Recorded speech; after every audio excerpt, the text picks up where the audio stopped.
Voilà, je vous le disais en titre.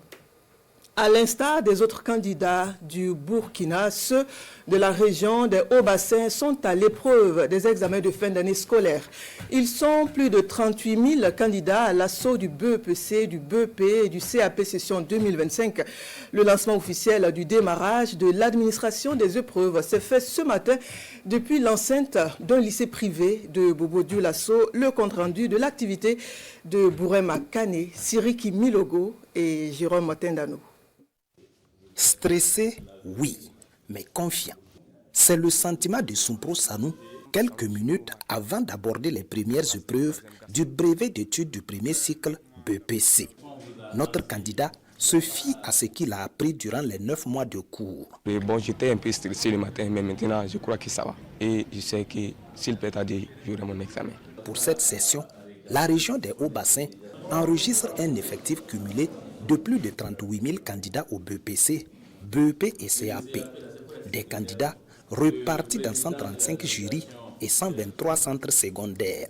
Et au nombre de ces candidats, nous avons toutes les catégories, dont des personnes vivant avec un handicap. Et c'est cela aussi la particularité de notre système éducatif qui se veut inclusif. Nous assistons à une situation bien organisée avec environ, sur toute la région, environ 3000 agents du système éducatif qui accompagne l'organisation et autour de 1600-2000 agents des forces de sécurité qui accompagnent aussi le déroulement de ces épreuves. Nous sommes venus ici sur instruction de Madame le gouverneur et au nom des premières autorités de notre pays pour premièrement encourager ces jeunes-là. Et je leur ai dit que c'est eux qui constituent l'avenir du Burkina Faso et le Burkina Faso vient d'un avenir meilleur. On veut des jeunes donc meilleurs.